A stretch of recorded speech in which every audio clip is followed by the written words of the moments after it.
I'm an addict. My name's Ryan.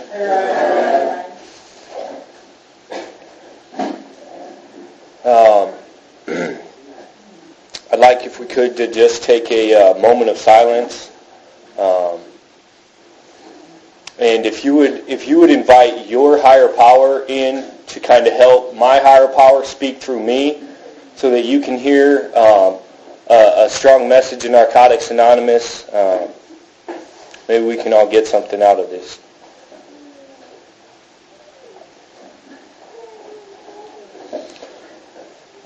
Thank you. Start off, I'm a little nervous. I'm a little worried. I'm a little fearful right now. This is my first time sharing my story at a Narcotics Anonymous meeting. I shared my story once previously within the walls of another fellowship, and it was a disaster because I spent. They gave me an hour. That was their first mistake. You guys are smarter. You only gave me a half hour. They gave me a whole hour, and I probably spent 40 minutes of it talking about my drug use. And I'm not going to do that today. I'm going to simply mention the fact that I use drugs. If I didn't, I wouldn't be here. I'm big on listening to speaker tapes, going to speaker jams, going to any kind of a convention, anything that's got a speaker, because I love hearing people's stories. And I always, and maybe this is just part of me, I always, have my opinions on people that spend, at least half their time or more talking about their drug use. I know how to use drugs. I didn't do it very successfully. If I would have been more successful at using drugs, maybe I wouldn't have ended up here when I was 21 years old. I didn't start using drugs until I was 17, and I ended up here by the time I was 21. I wasn't very good at it.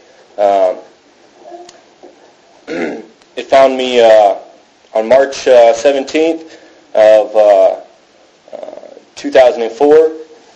Found me on a bridge with no money, with no hope, with nothing to live for.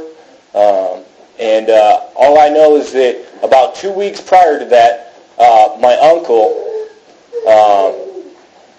had come to me and he had told me that he could see my life deteriorating. He told me he could see the hopelessness, and I was down to about 125 pounds. And my uncle said, I can see what you're doing. He said, I don't know what it is you're doing, but I know you're dying. And 2 weeks later, I was crossing the bridge from the casino back into Omaha with this grandiose idea that I was going to throw my car into park on the bridge and jump off, and then it would be on the news and everybody would be sad. And as I got onto that bridge and I'm crying, and these are the type of tears, this is the type of crying where you can't even see, where you can't even see, you don't even know what's going on. And I'm driving my car, and I'm driving over the bridge, and this thought comes into my mind that there's got to be someone, one person out there that can help. And that thought, I know today that thought did not come from me. That thought had to have come from a power greater than myself. And that was about 4 o'clock in the afternoon. At midnight, I ended up in treatment. Since that period of time, I have not felt it necessary to use any mind or mood-altering chemicals. That has very little to do with anything I've done. It has a whole lot more to do with what the people did when I arrived here. I went into my first Narcotics Anonymous meeting. I was... well, let me back up and throw in a couple disclaimers. First, I'm a basic text thumper. I take it everywhere I go. I've been clean for a little over 3 years, and my text looks like crap. But I tell you what, every page has something marked in it, written in it. I put notes in it. I underline, I circle, I star. I do whatever I can to try and learn this program. And I wish I could say I was that teachable when I got here. I wasn't. I came in here with the thought that, okay, my problem is drugs, and my solution is not using drugs. You guys apparently have that solution. I'm going to come in here, and I'm going to do what I'm really good at. I'm going to come in to where you are, and I'm going to take what you have, and I'm going to take it home with me. Because I am a thief, man. That's part of my story. And I came in here with the idea I was going to. Heard it last weekend. Someone said you can't shoplift this program. I tried, and I tried really hard. And no matter what, I couldn't take it home with me, and I couldn't figure that out. Like I said, I'm a basic text thumper. If I say anything that's not reconcilable with what's within the walls of the basic text, with what's written in black and white, feel free to disregard it as one of my many opinions that aren't worth anything more than that. When I come in here, like I said, I just wanted to stop using drugs, and I didn't know that I was my problem. I didn't know that self-obsession was my problem. I would come to find that out through trial and error. I think that's a lot of what my story is. I came in and people around me, at my first meeting outside of treatment in Omaha here, a couple of guys, I went up to a guy afterwards, and the guy was bigger than me, and he gave hugs like a bear, which I wasn't quite comfortable with yet. But I asked the guy I said, will you be my temporary sponsor? And that was my first mistake. He says to me, are you going to work a temporary program? And I said,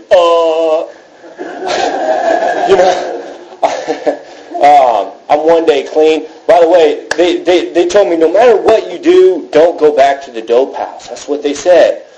When you go back to Omaha, don't go back to the dope house. First place I went back in Omaha was to the dope house. I realized something on that day, again, through trial and error. I realized that I had nothing in common with those people. I had nothing. So I went into my first meeting and I was scared. And he asked me, are you going to work a temporary program? No, I'm not going to work a temporary program. So he said he'd be my sponsor. The first time I called that man was over 2 months later when I called him to fire him because I had gotten someone else. That just tells you about where my willingness was. I did live in an Oxford house, though, and thank God for places outside of. That's my little guy. Thank God for places outside of these rooms that also help addicts, because there wasn't a meeting going on 24/7. And that's what I needed. I needed 24/7 accountability when I got clean, and I had it through some outside help. I came in. They started saying things like work the steps. They started saying things like find God. See, I had found God in treatment, and this goes back to my uncle. And I'm going to bring up my uncle again later. But my uncle took me to treatment after I called him on that bridge.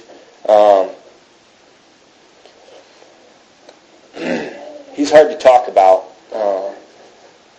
He means a lot to me because he saved my life that day. Because if he wouldn't have answered that phone, I was going to turn around and go back across the bridge. And this time there was no other option. I was that hopeless when I got here. But he answered the phone. He got me to treatment that night.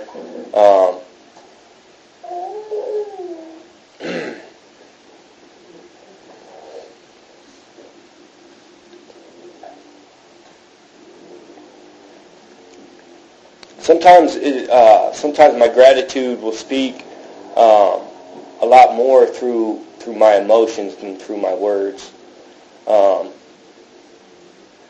My uncle came up to visit me when I was in treatment. It was my 8th day up there. It was March 26th. I remember the day very clearly.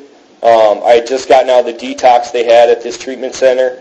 And my uncle was coming up to visit me to see how I was doing. My uncle had been through this treatment center twice. He had been the one that had first told me about the hope within the walls. And He had to be escorted off the grounds of the treatment center because he was drunk. He drove 3.5 hours to see me while drinking.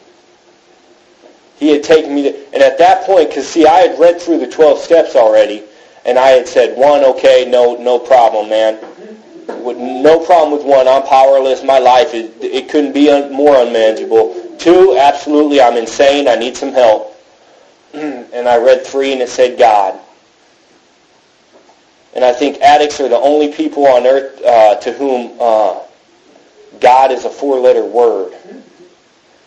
And I didn't speak that word unless it was to denounce that power. And on that day, I realized I had to have something, because I could not continue to live my life that way. My uncle showed me on that day that I needed to find God, and on that day I did find God, as I understand God. So I'm 8 days clean though in treatment, and I now have a higher power. And see, you hear people talk about a burning bush, man, and that's what I had. You know, it wasn't a bush, but I had a burning bush. It was a sudden and profound change.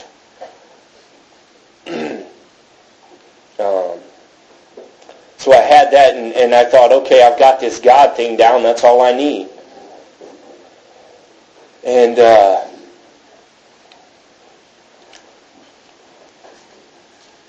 don't know, came out of treatment, life got better, because there was nowhere for it to go but better.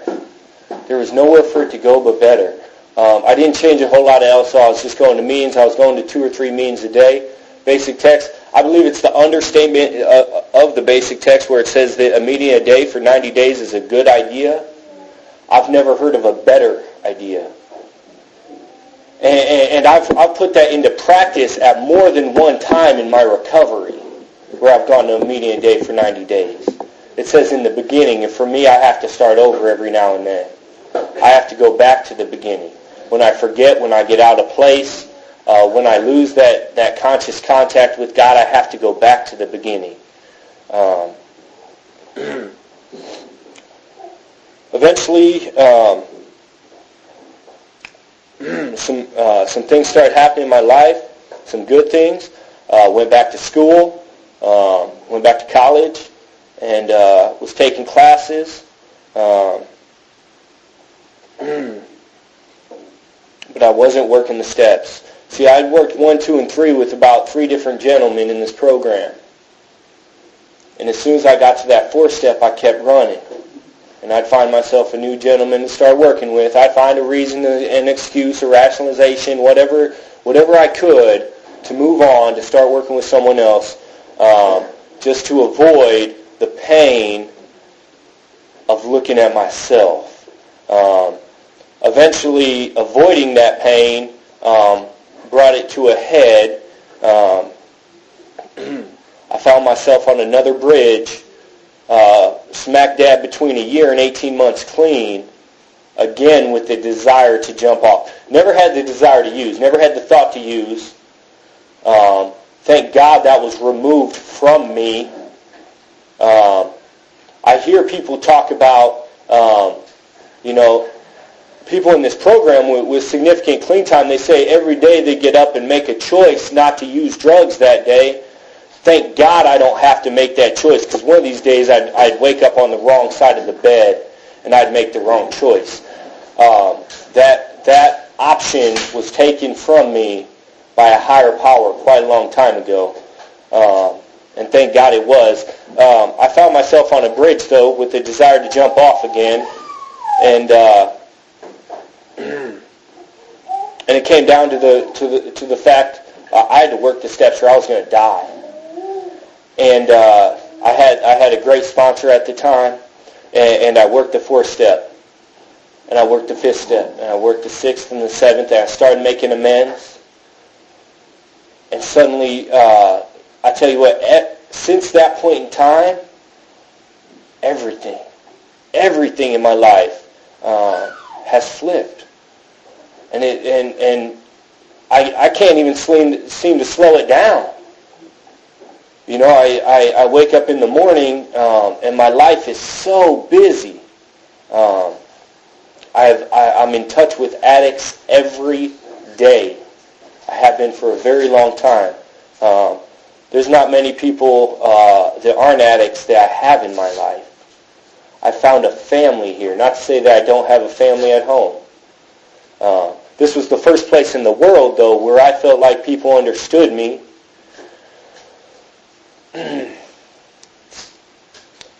A guy used to come into my home group a long time ago when my home group was a lot smaller. And he came around for a couple months, and he was struggling, but he would say the most profound things. And he said to me one day, he said, when I start talking in Narcotics Anonymous, it's like the bobblehead effect. People's heads just start bouncing. And they do, man. You guys spoke my language. The first time, someone read it earlier, the first time I heard who is an addict, when it said most of us do not have to think twice about that question, we know. I truly believe that says more than just we know about ourselves. We can spot one another too. We can spot one another. All it took when I was out there to get whatever it was I wanted was a little head nod. So much can be said without anything being said. In this program, I've been given a new way of life, you know, and from the speaker podium, that was the first time I ever remember. I'm sure it was said in my presence, but it was the first time I ever remember hearing what the message of Narcotics Anonymous was, that an addict, any addict, can stop using drugs. See, I thought that was the whole goal of being here. I came to find out that stop using, that was like a prerequisite. That was a prerequisite for my life getting better, for me being able to work the steps and find the spiritual awakening at the end of the journey. An addict, any addict. In another part of the book, it talks about the idea of even a potential addict. I hear people talk about that idea all the time. Oh, well, I haven't gone there. I haven't done that. See, I was like that when I came in. I hadn't gone there and done that. And in addition to that, I was younger than 99% of you. Hell yeah, I still am.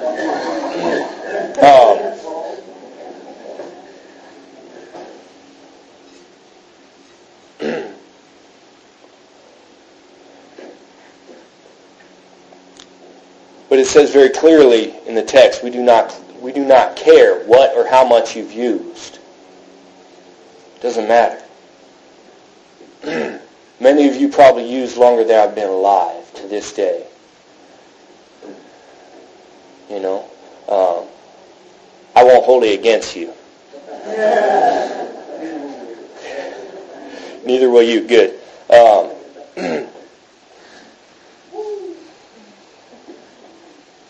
Sometimes I get to talk to people about this program on a regular basis, and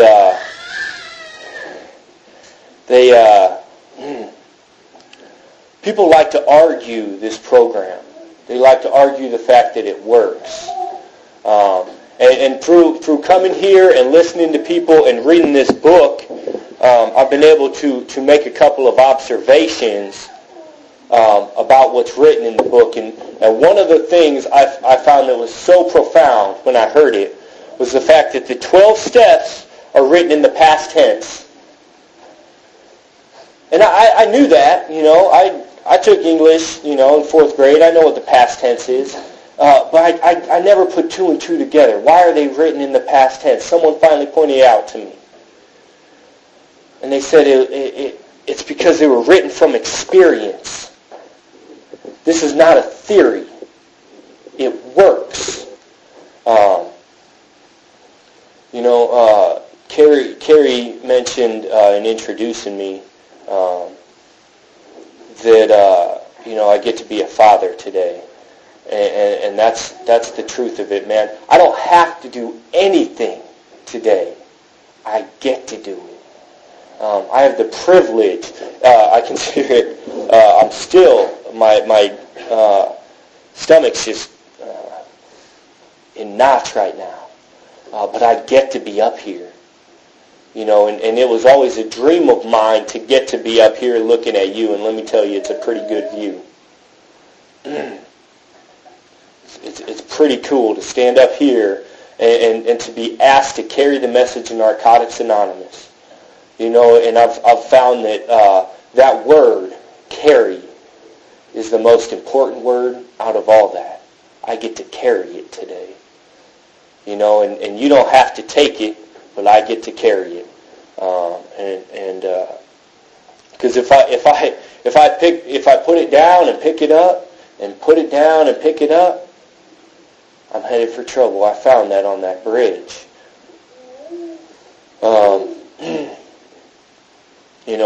Some of the miracles, man, I don't know how far. I got a clock right ahead of me, but I don't know what time we started. When you want me to, I'll just keep talking. I wanted to make sure to mention some of the miracles that have happened since I got here, because the program promises us only freedom, and that's on page 102. If you keep reading to page 103, it offers us much, much more. It says it offers us much, much more. Some of the things that the program has given me, relationships, man. Relationships, for one, with men. I didn't know. I knew one thing about relationships, and that's that they involve sex when I got here. I didn't have relationships with men. Today I have relationships with men. I also have relationships with women that are healthy. And I didn't have that when I got here. God willing, in 3 days, I will have been in a consistent, stable, healthy relationship with the same woman for a year. That's you guys. That's not me. That's you guys.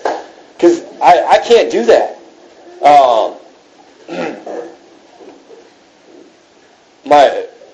Just to give you an indication, the longest I had been in a committed relationship with the same woman before this was 9 weeks.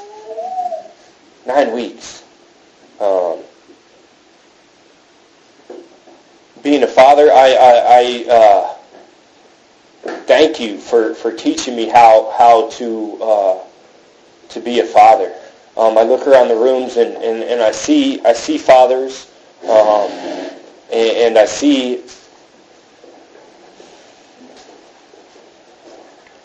how lucky I am that my son never has to see me use drugs.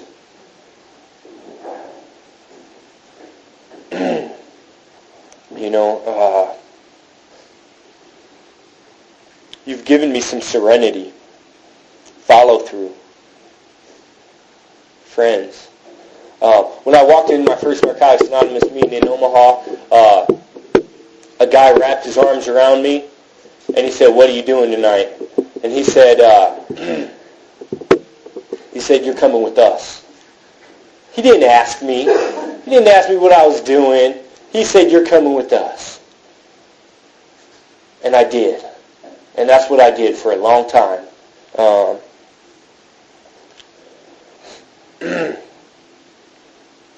You've given me the spiritual gift of surrender. I don't have to have control today. You've given me today back, for one. I get to live in here and now. I don't have to worry about the fear of tomorrow, the worry of what's going on out there. $3.50 a gallon gas price, I don't have to worry about it. I get to stay right here in front of you at this moment right now, today.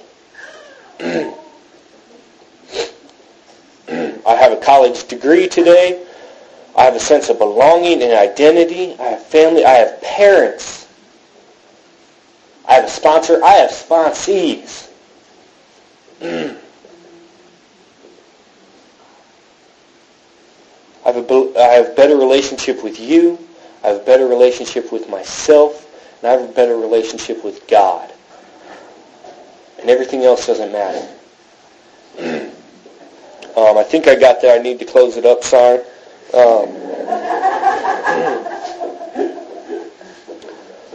I just want to share in the basic text. It's quoted all the time, but I want to share the hope. The basic text talks about vision of hope, man. I want to share the hope that relapse is not a requirement. Since I found these rooms, I haven't had to use a drug.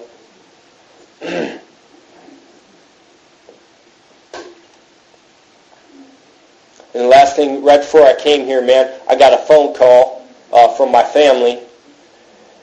And that same uncle that took me to treatment had to be removed from treatment to help me to find God.